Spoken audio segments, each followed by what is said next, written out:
오늘 하나님께서 우리에게 허락하신 말씀을 함께 봉독하도록 하겠습니다. 갈라디아서 2장 1절에서 10절까지의 말씀입니다. 저와 여러분이 한 절씩 교독하도록 하겠습니다. 그 다음에 14년이 지나서 나는 바나바와 함께 디도를 데리고 다시 예루살렘으로 올라갔습니다. 내가 거기에 올라간 것은 계시를 따른 것이었습니다. 나는 이방 사람들에게 전하는 복음을 그들에게 설명하고 유명한 사람들에게는 따로 설명하였습니다. 그것은 내가 달리고 있는 일이나 지금까지 달린 일이 헛되지 않게 하려고 하는 것입니다. 나와 함께 있는 디도는 그리스 사람이지만 할례를 강요받지 않았습니다. 몰래 들어온 거짓 신도들 때문에 할례를 강요받는 일이 있었던 것입니다. 그들은 우리를 노예로 만들고자 하여 그리스도 예수 안에서 누리는 우리의 자유를 엿보려고 몰래 끼어든 자들입니다.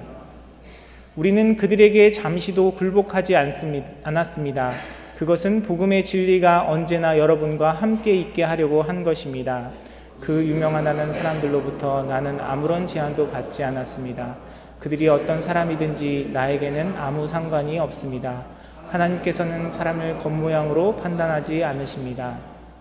도리어 그들은 베드로가 할례 받은 사람에게 복음을 전하는 일을 맡은 것과 같이 내가 할례 받지 않은 사람에게 복음을 전하는 일을 맡은 것을 알게 되었습니다. 그들은 베드로에게는 할례 받은 사람에게 복음을 전하게 하시려고 사도직을 주신 분이 나에게는 할례 받지 않은 사람에게 복음을 전하게 하시려고 사도직을 주셨다는 사실을 깨달았습니다. 그래서 기둥으로 인정받는 야고보와 게바와 요한은 하나님이 나에게 주신 은혜를 인정하고 나와 바나바에게 오른손을 내밀어서 친교의 악수를 하였습니다. 그렇게 하여 우리는 이방 사람에게로 가고 그들은 할례 받은 사람에게로 가기로 하였습니다. 다만 그들이 우리에게 바란 것은 가난한 사람을 기억해 달라고 한 것인데 그것은 바로 내가 마음을 다하여 해오던 일이었습니다. 아멘. 신앙생활에는 여러 가지 갈등이 수반되어집니다. 관계적인 갈등, 또 교리적인 갈등, 그리고 직분적인 갈등 또는 사역적 갈등, 이와 같은 것들이 있겠죠. 예수를 믿으면 갈등이 없을 줄 알았는데, 그런데 갈등이 더 많이 생긴다면서 볼멘 목소리를 높이시는 분들도 계십니다. 갈등 없는 신앙생활하면 얼마나 좋을까요? 우리 모두가 그런 신앙생활을 꿈꾸는데 꿈 깨셔야 합니다. 왜냐하면 성경은 갈등 없는 신앙생활을 표현한 적이 없습니다. 예수님께서는 자신을 믿으면 생길 수밖에 없는 그런 갈등을 아주 원색적으로 표현하셨죠. 그것이 마태복음 10장 34절 35절의 내용입니다. 예수님은 이런 말씀을 하셨어요. 너희는 내가 세상에 평화를 주려고 온 줄로 생각하지 말아라. 평화가 아니라 칼을 주려고 왔다. 나는 사람이 자기의 아버지와 맞서게 하고 딸이 자기 어머니와 맞서게 하고 며느리가 자기 시어머니와 맞서게 하려고 왔다. 이제 예수님이 하신 말씀이죠. 신앙생활을 하면은요, 신앙생활 안 하면은 겪지 않아도 될 이런 갈등 굉장히 많이 경험하죠. 그렇습니다. 알아야 할 것이 있습니다.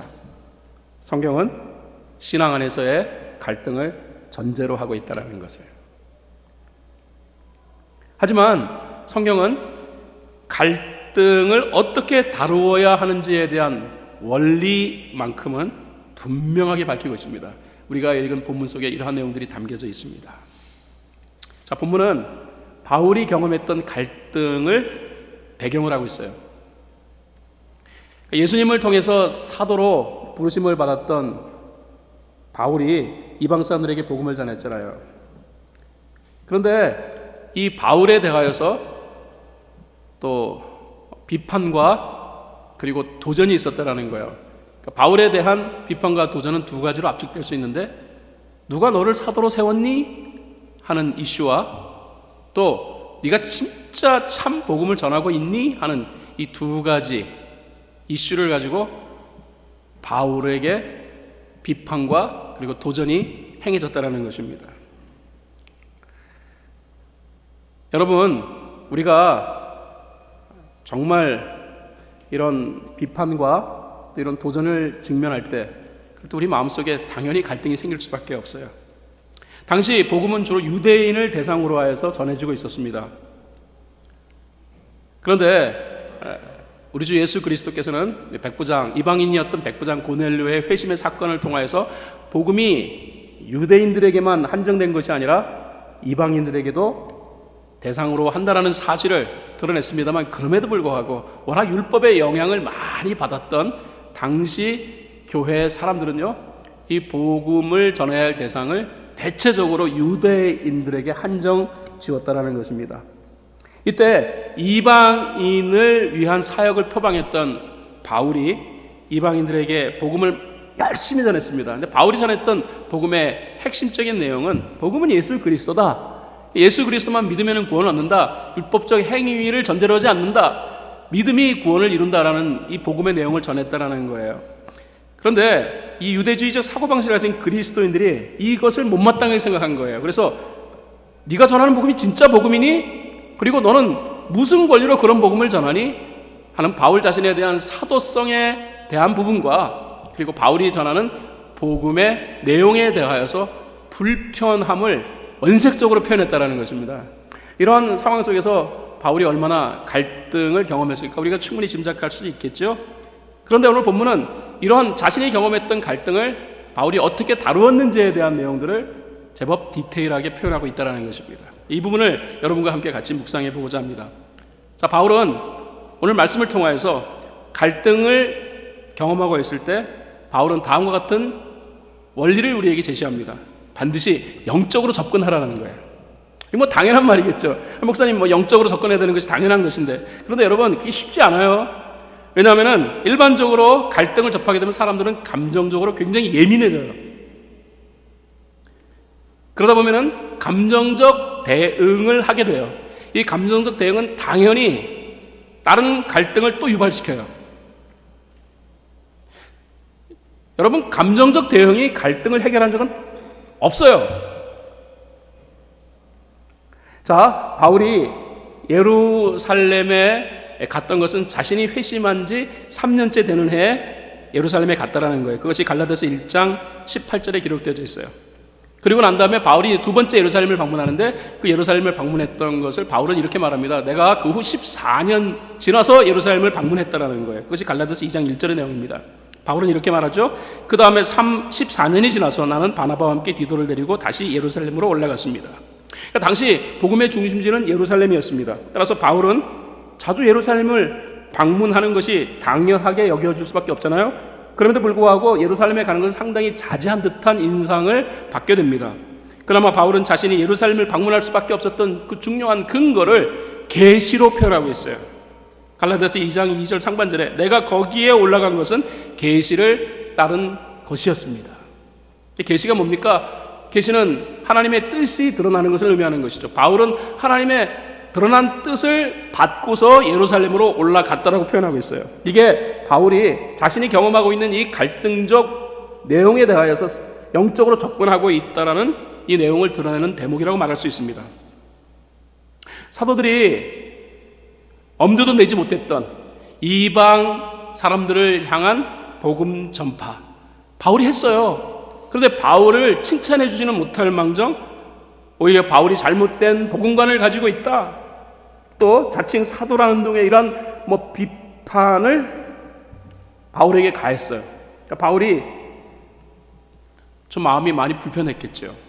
그래서 진즉 예루살렘에 올라가서 이게 잘못된 이런 도전 비판에 대하여서 바로 잡으려고 하는 그런 마음이 바울에게는 아마 벌써부터 있었을 것입니다. 근데 그럼에도 불구하고 바울이 그리하지 않았다라는 거예요.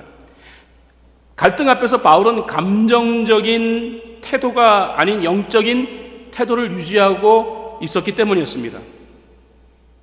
바울은요, 자신이 통과하고 있는 이 갈등에 대하여서 그런 영적인 자세를 취했습니다. 아마도 하나님과 충분한 교감을 나누고 있었을 것이라 추측해 볼 수 있어요. 그리고 한참 후에 바울은 하나님으로부터 이제 네가 이 갈등 해소를 위하여서 뭔가 구체적인 행동을 해야겠다라는 뜻을 전달받고 난 다음에 바울은 그제서야 예루살렘으로 올라갔다라고 바울이 그렇게 말하고 있어요. 여러분, 우리가 바울을 잘 알아야 됩니다. 사실 토론하면 바울을 이길 수 있는 사람이 당신 몇 명이나 됐을까요? 여러분, 바울은 율법에 대하여 상당한 식견을 가졌던 사람이에요. 바울 스스로의 고백에 의하면 당시 율법의 대학자였던 존경받는 가말리엘부터 그는 율법을 배웠다. 그는 율법에 있어서 깊이 있는 식견을 가진 율법학자였습니다. 당시 그 교회의 지도자들 중에서 이 바울의 식견에 견줄 만한 사람이 누구예요? 뭐 당시 최고 교회 지도자라고 하면 베드로라고 말할 수 있을 텐데, 사실 베드로는 학문적 이 부분에서요, 바울을 상대할 수조차 없는 사람이었어요. 다시 말해서 12명의 다른 사도들에 비해서 바울은 뛰어난 학문적 위치를 점하고 있었던 사람. 그런 사람이 바울이었단 말입니다. 바울은요, 상당히 수사학적으로요, 아주 뛰어난 그런 능력을 갖췄던 사람입니다. 철학의 중심지였던 그리스 아테네, 거기에는요, 네노라고 하는 철학을 막 서로 토론하고 사상을 토론했던 수많은 지성인들이 모여 있었던 그런 도시예요. 사도행전 읽으면은 사도 바울이 이 아테네 가서 특별히 많은 지성인들이 모여서 토론을 즐겼던 아레오바고 언덕에서 설교했던 내용을 접하게 되는데, 저는 사도 바울의 이 아레오바고 언덕에서의 설교를 보면서 와, 이 사람이 정말 대단한 사람이구나. 그 철학과 수사학에 능했던 수많은 그리스 사람을 상대로 하여서 복음을 전했습니다. 그 결과 이 그리스 지역에 예수 그리스도의 교회가 세워지는 그런 기초를 놓았던 사람이 사도 바울이에요. 따라서 유대주의적 사고관을 가지고 바울에 대하여서 누가 너를 사도로 세웠니? 그리고 네가 전하는 이 복음이 진짜 복음이니? 라고 말하는 이 사람들 앞에 그냥 한 100분 토론 정도 한다 그러면은 바울은 쉽게 그들을 제압할 수 있을 정도의 능력과 실력을 갖춘 사람이다 라는 거예요. 그럼에도 불구하고 바울이 그런 거센 도전 앞에서 그리 행하지 않았다라는 거예요. 그리고 한참 시간이 흘러서 바울의 표현을 빌리자면은 계시로 말미암아 하나님께서 그에게 이제는 네가 예루살렘으로 갈 때가 되었구나라고 말씀하신 하나님의 뜻을 따라서 자신이 그제서야 예루살렘으로 올라갔노라라고 바울이 그렇게 표현하고 있다라는 거예요. 이것은 바울이 상당히 영적인 접근을 시도했던 인물이라는 사실을 엿보게 하는 대목이라는 말입니다. 자, 저는 계속해서 여러분에게 강조합니다. 복음을 중심으로 하는 삶 속에 갈등이 존재할 수 있을까요? 정답은 그렇습니다. 복음적인 삶을 이루어가는 자에게 있어서 갈등은 존재한다라는 거예요. 그러나 갈등이 있느냐 없느냐가 중요한 게 아니라는 거예요. 성경은 갈등을 대하는 태도를 강조해요. 바울은 어떤 태도? 영적인 태도. 바울은 아마 기도했을 것입니다. 하나님께 물어봤을 거예요. 여러분 그렇잖아요? 아무리 인격이 좋은 분이라 할지라도 내가 정말 좋은 동기로 그리스도를 위해서 하고 있는 일에 대하여서 의미 없는 비판이라든가 의미 없는 그런 도전을 행해올 때 I'm okay 라고 말하는 사람이 몇 명이나 될까요? 기분 더럽네. 나도 모르는 사이에 그런 말이 툭 튀어나올 수밖에 없을 거예요. 그런 상황에서 감정적 대응을 피할 수 있는 사람 저는 거의 없다라고 봅니다. 감정적 대응이라는 것은요, 인간의 구조적인 면에서 일종의 자기 방어의 최소한의 권리라는 거예요. 그래서 세상은 이런 자기 방어를 위하여 이에는 이, 눈에는 눈이라는 상식적 방법을 제시해요. 그럼에도 성경은 세상이 그렇게 갈등에 접근한다 할지라도 예수 믿는 사람은 감정적 대응이 아니라 전적인 영적 대응을 강조한다는 거예요. 그 영적 대응이 뭘까요? 한마디로 말하면 말씀과 기도입니다. 말씀과 기도, 그리 해보십시오. 목사에게 있어서 가장 큰 도전은 설교에 대한 것이라고 말할 수 있습니다. 특별히 설교 준비를 많이 하는 목사에게 이 설교에 대한 비판과 도전이 가해지면 그런 목사일수록 굉장히 힘들어하죠. 저는 목회를 하면서 설교에 대한 도전을 참 많이 받았어요. 저는 그 설교에 대한 첫 번째 도전을 잊을 수가 없어요. 제가 교회를 개척한 지 얼마 되지 않았을 때, 그때는 지금보다 설교를 준비를 더 많이 했습니다. 설교 잘 할 줄 모르니까 그래서 거의 일주일 내내 설교 준비를 했습니다. 하루에 8시간씩 한 5일, 그러면 한 5, 8, 40, 한 40시간? 막 설교에 죽자사자 매달렸습니다. 그렇게 해서 주일날 설교를 했어요. 그 설교를 하고 나면은 교인들의 반응에 굉장히 예민해질 수밖에 없죠. 그때도 몇 명 되지 아니하는 교인을 상대로 해가지고 나름대로의 최선을 다하여 준비한 설교를 행했습니다. 그리고 예배가 끝난 다음에 이제 교인들과 함께 악수를 하고 하는데, 한 교인이 악수를 하면서 제 손에다가 뭐 하나를 딱 집어주시더라고요. 그래서 이게 뭔가 나중에 목사님 보세요라고 하더라고요. 그래서 나중에 인사 다 끝난 다음에 이렇게 봤더니 쪽지 하나를 저한테 전달해 주신 거예요. 근데 쪽지에 딱 펼쳐보는 순간 그냥 머리에 방망이를 맞은 것 같은 충격을 딱 받게 됐어요. 뭐라고 거기 써 있었냐면, 목사님 설교가 길어서 은혜가 안 되네요. 충격이었습니다. 엄청난 충격이었어요. 밥맛이 다 떨어지고 아내의 표현에 의하면 제 얼굴이 사색이 되었다고 하더라고요. 정말 힘들었어요. 계속 설교를 해야 되느냐 말아야 되느냐. 내 나름대로 일주일에 거의 40시간을 투자하여서 말씀 준비를 하고, 그 다음에 이 설교를 위하여서 열심히 기도하고 설교를 행했는데도 불구하고, 그분의 표현에 하면은 설교가 길어서 은혜가 안 된다라는 이 말 한마디는 저의 마음에 못을 받기에 충분한 내용이었고, 내가 목회를 계속 해야 되는가에 대한 깊은 고민 끝에 며칠 동안 밥도 못 먹고 끙끙 앓았습니다. 그때 내가 기도를 해야 되겠다는 생각이 들었어요. 하나님, 내가 갈등 속에 빠졌습니다. 하나님, 어떻게 하면 좋을까요? 너무 놀랍게도 하나님 저에게 은혜를 베풀어 주셨어요. 그럼 어떤 은혜인 줄 압니까? 2가지 은혜를 베풀어 주셨어요.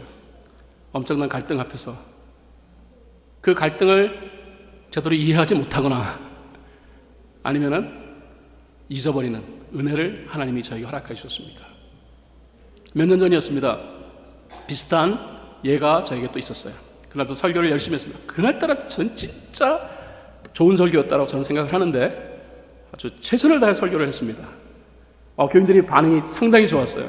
마음속에 큰 기쁨이 있었습니다. 나가면서 교인들이 목사님 은혜 받았습니다 인사하시는 분이 계셨어요. 근데 한 분이 저에게 인사를 하십니다. 이렇게 인사하시는 거예요. 목사님 설교 잘 들었습니다. 당연히 감사합니다, 축복합니다 인사했죠. 근데 한참 이제 시간이 지나고 난 다음에 한 교인이 저한테 이렇게 얘기를 하시더라고요. 목사님 배알도 좋으세요? 그러시더라고요. 왜요? 그랬더니 어떤 성도가 목사님한테 안 좋은 소리 하고 갔는데 목사님 그거 괜찮냐고. 그래서 나한테 안 좋은 소리 한 적이 없는데 그랬더니 그분이 자기가 바로 뒤에 있었대요. 그분이 설교 끝난 다음에 딱 나가면서 하는 말이, 목사님 잘 잤습니다. 저는 어떻게 들었냐면 잘 들었습니다로 들었고, 그분은 잘 잤습니다. 그럼 그 의미가 뭘까요? 설교가 설교답지 않으니까 잠만 재웠다. 그러니까 목사님 제대로 설교 준비 잘하고 하십시오 라는 일종의 도전이었죠. 그래서 저는 잘못 들었어요. 하나님이 저에게 베풀으신 은혜가 갈등 앞에서 잘못 듣거나 아니면은 잘 잊어버리거나 은혜예요. 여러분 이제 좋으시겠습니다. 목사님한테 이제 마음껏 비판해도 되겠구나. 잘 잊어버리고 또 잘못 알아들으니까 괜찮습니다. 그럼에도 불구하고 저는 그걸 은혜라고 생각해요. 목회하면서 상당한 많은 비판과 그리고 상당한 그런 도전을 받아왔어요. 그거 하나하나 다 따지면서 맞대응하다 보면은 목회 현장에서 이 목회를 감당할 수는 없다라는 것이 저의 결론이에요. 저는 특별히 그렇게 마음에 대범한 사람이 아니기 때문에 이러한 비판과 도전 앞에서 그냥 넘어지기 쉬운 사람, 하나님은 저의 실체를 잘 아시는 분, 기도했더니 그 갈등을 극복할 수 있는 능력과 은혜를 베풀어 주셨습니다. 여러분에게 오늘 사도 바울의 갈등 해소의 방법을 제시합니다. 이 위대한 하나님의 종도, 엄청난 이 갈등 앞에서 그는 영적인 자세를 취하였다. 하나님이 행하라 하면 행하는 그런 마음의 여유를 가지고 하나님의 뜻을 따라서 행했던 사람.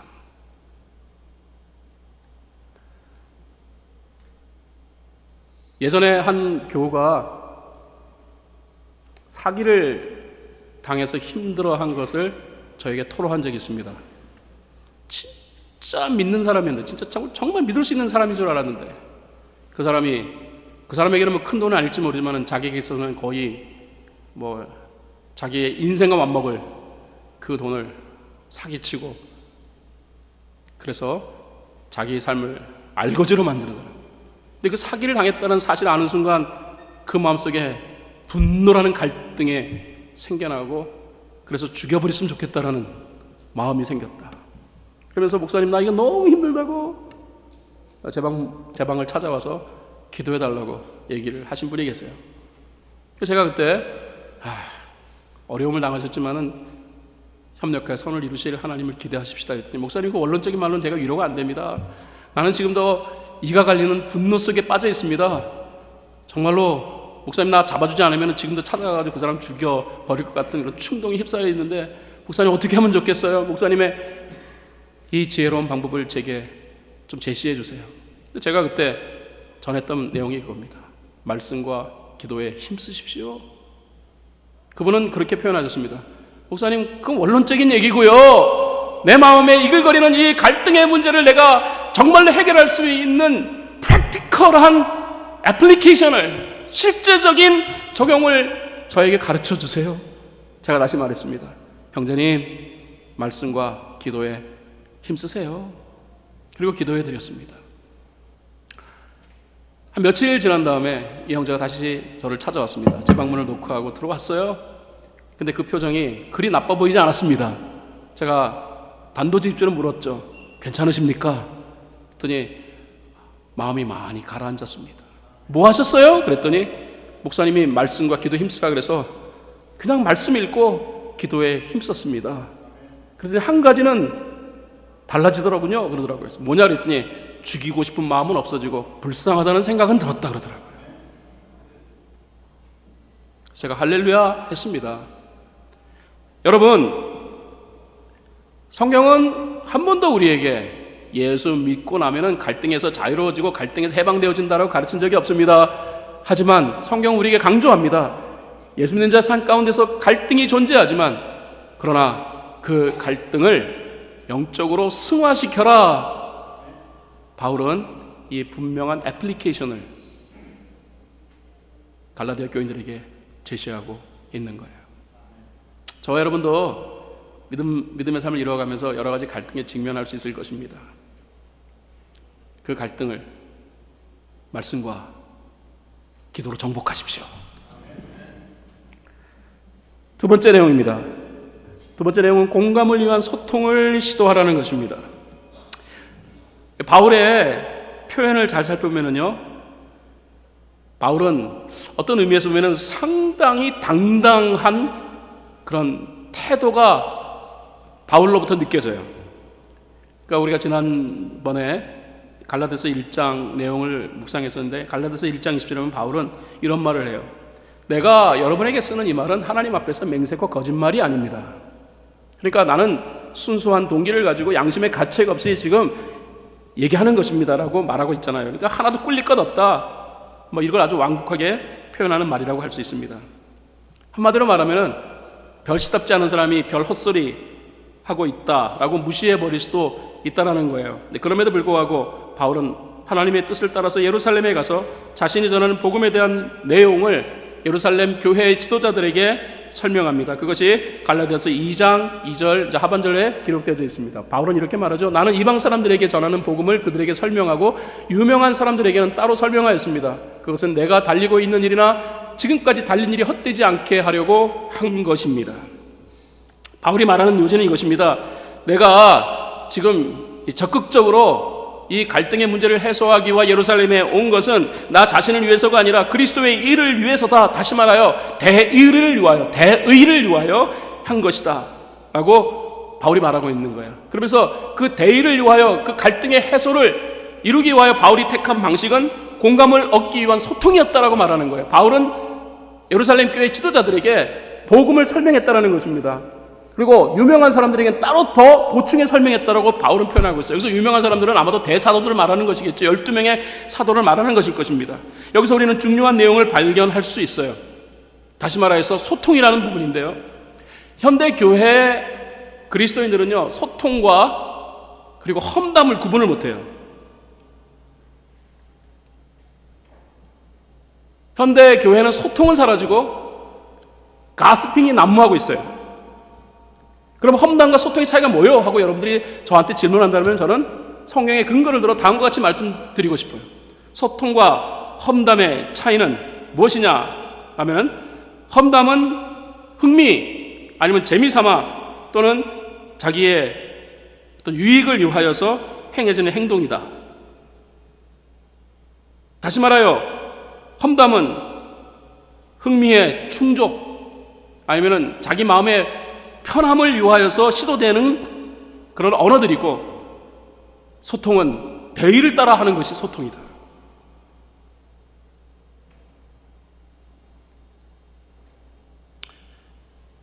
여러분, 대의를 따라 하는 말은 그러면 어떻게 할 수 있는 것인가? 바울이 표현했잖아요. 영적 접근을 먼저 시도하는 거예요. 충분히 기도해보고, 충분히 말씀과 더불어 고민해보고, 그때 성령께서 깊은 감동을 주고 성령이 용기를 주면 말하라. 바울이 지금 자신이 이렇게 예루살렘에 올라가서 이 갈등의 문제를 해소하려고 했던 중요한 이유는 내가 달리고 있는 일이나 지금까지 달린 일이 헛되지 않게 하려는 동기 때문이라는 거예요.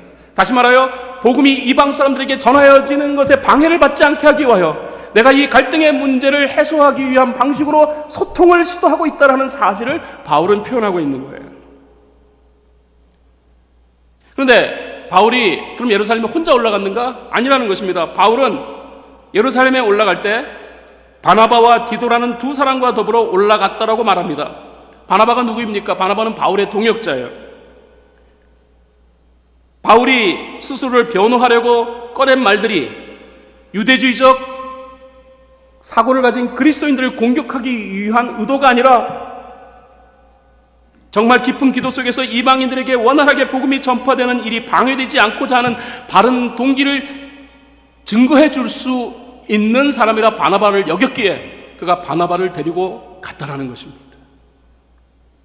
여러분, 바나바는 당시 예루살렘 교회에서 인정받는 인격자였습니다. 성경은 말하기를 바나바는 착한 사람이다라고 얘기해요. 바나바의 말은 거짓이 없다. 바나바는 동기가 올바른 사람이다. 바나바가 바울 곁에서 바울이 가지고 있는 이 동기를 검증해 주는 사람. 여러분, 험담하는 자의 곁에 주위에는요, 동기가 올바른 사람이 별로 없어요. 험담하는 자의 말을 정말로 아 맞아 라고 확증해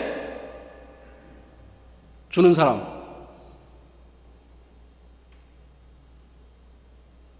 그런 사람 없습니다. 험담인지 아닌지 인격이 바른 사람은 금방 알아들어요.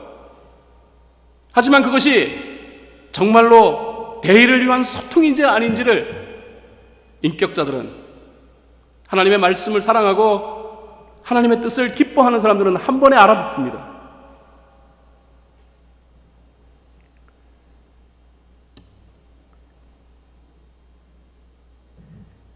디도라는 인물을 데리고 올라갔다 그랬잖아요. 왜 바울이 디도를 데리고 올라갔을까? 디도는 바울과 바나바와는 다르게 완전히 이방 사람이었습니다. 그는 그리스 사람이었어요. 당시 유대주의적 그리스도인들은 이방인이 예수를 믿었다 할지라도 할례를 받아야만 그리스도를 인정받을 수 있다고 주장했어요. 바울이 디도를 대동한 것은 자신이 전했던 복음의 능력이 이방인들을 어떻게 변화시켰는지를 생생하게 드러냄으로써 자신이 전한 이 복음이 잘못된 것이 아니었다라는 사실 열매를 드러내고자 아마 디도를 데리고 갔을 것으로 추측되어집니다.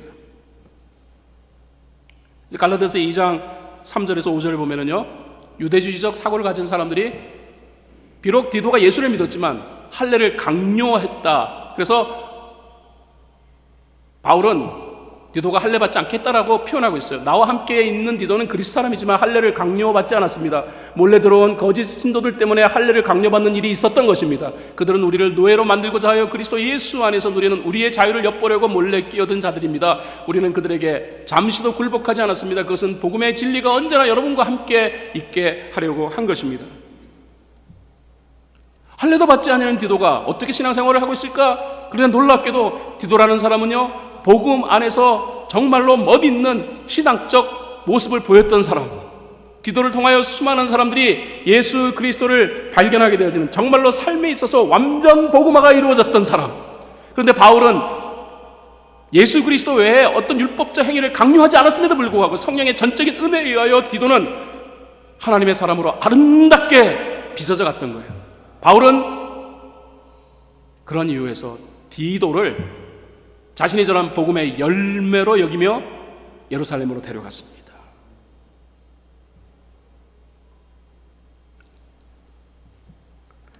여러분, 공감은 교회 생활 안에 꼭 필요한 거예요. 근데 공감을 이루기 위해서는 말만 가지고 안 돼요. 공감을 형성시키기 위해서는 반드시 열매를 기반으로 해야 해요. 열매가 제시되지 아니하는 소통. 분명히 말은 했는데 그게 소통이냐? 저는 그걸 소통이라고 여기지 않습니다. 그것은 험담이에요. 많은 분들이 공감의 그 소통, 그것을 잘못 이해하십니다. 그냥 내 마음 좀 알아줘. 그리고 나 이런 말 들었어. 그래서 나는 전하는 거야. 라고 하는 말을 소통으로 생각해요. 그것은 소통이 아니에요. 그것은 쑥떡 공론이에요. 그래서 사도 바울은 로마서에서 죄에 대하여서 정의하기를 쑥떡쑥떡 하는 것도 죄다라고 얘기합니다. 그것은 말하지 말라는 뜻이 아닙니다. 커뮤니케이션을 이루지 말라는 뜻도 아닙니다. 단지 열매 없는 말, 흥미, 재미, 아니면은 자신을 드러내고자 하는 취지에서, 동기에서의 표현되어진 말, 그 말을 쑥덕거림으로 바울은 설명하고 있는 거예요. 사랑하는 여러분, 많은 분들이 교회 생활에 관해서 잘못 이해하는 부분이 있습니다. 그래서 교회에서는 입 딱 막고 살자라는 거예요. 말 안 하고 하는 것이 가장 덕스러운 행동이다라고 하는데, 여러분, 우리가 사도신경을 고백할 때, 지난주도 말씀드렸지만 사도신경 안에 거룩한 공예와 성도가 서로 교통하는 것이 신앙 고백이라고 표현드렸습니다. 다시 말해서 우리가 신앙생활을 통해서 함께 교통을 이루어야 돼요. 여기서 말하는 교통이라는 것은 자동차가 왔다 갔다 하는 그런 교통을 말하는 게 아닙니다. 영어로는 커뮤니케이션이에요. 한국말로는 소통이라고 합니다. 교회 안에는 소통이 이루어져야 합니다. 그러나 그 소통의 중요한 목적이 뭐냐 그러면 흥미가 아닙니다. 그 소통을 통하여서 하나님의 영광이 드러나는 거예요.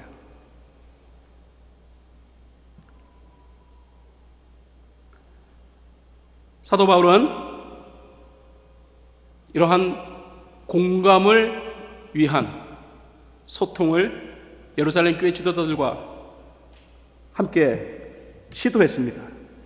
그 결과가 상당히 흥미롭습니다.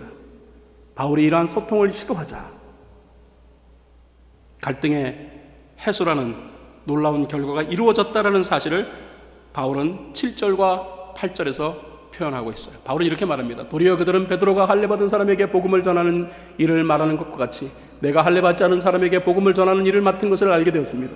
그들은 베드로에게는 할례받은 사람에게 복음을 전하게 하시려고 사도직을 주신 분이 나에게는 할례받지 않은 사람에게 복음을 전하게 하시려고 사도직을 주셨다는 사실을 깨달았습니다. 여러분, 갈등은 뒷담화로 해결되지 않아요. 이 사람 저 사람에게 은밀하게 전달되는 말, 본인은 마음이 시원할지는 모르지만 그러나 그 말은 갈등을 증폭시킵니다. 이름을 제시하지도 못하면서 누가 이런 말을 하더라 하면서 전하는 말은, 말씀드립니다. 귀담아 듣지 마십시오. 가장 무의미한 말이 바로 그런 말이에요. 검증되지 않은 말을 사적으로 전하는 행동, 쑥덕공론입니다. 전하는 말은 분명한 근거와 증인을 필요로 합니다. 물론 그것마저도 철저한 기도 속에서 이루어져야 하지만 말입니다. 그러므로 철저하게 기도하고 마음속에 이에 대한 분명한 컨피던스가 생기면 자신 있게 말씀하십시오. 그것을 소통이라 합니다. 하지만 그 소통은 반드시 교회가 인정한 공식적인 장소에서 하십시오. 물론 성령님은 개별적으로 역사하시기도 하시지만, 그러나 공동체를 통하여서 역사하신 내용이 훨씬 더 많아요. 사도행전을 살펴보면 개별적인 사항보다도 공동체로 모여 진정한 교통과, 다시 말하여 진정한 커뮤니케이션을 이루려 했을 때 강력한 성령의 역사들이 참 많았다는 사실, 사도행전은 증거합니다. 왜? 그리하는 것이 공감을 이루는 방식이기 때문입니다. 오늘 저는 여러분에게 그래서 우리가 갈등을 겪고 있을 때 거룩한 공감을 이루기 위한 소통을 시도하는 것이 필요함을 강조합니다. 교회 안에는 이 거룩한 공감을 이루기 위한 공식적 소통의 통로가 있어요. 그게 바로 교회에서 인정한 모임이에요. 여러분이 정말로 하고 싶은 말이 있다면 사적으로 쑥덕거리지 마시고 거룩한 모임에서 하나님의 말씀을 앞에 놓고 나누십시오. 그것은 성령께서 원하시는 일이에요. 그럼 오늘 저는 중요한 두 가지의 적용거리를 여러분 모두에게, 그리고 저 자신에게 전달하려 합니다. 우리가 신앙생활을 이루어가며 겪게 되어지는 많은 갈등들 앞에서 우리가 해야 할 중요한 접근 방식은 반드시 영적인 것이 되어야 하는데, 이 영적이라는 것은 말씀과 기도에 힘쓰는 것을 의미하는 것입니다. 말씀을 사랑하십시오. 그리고 기도하십시오.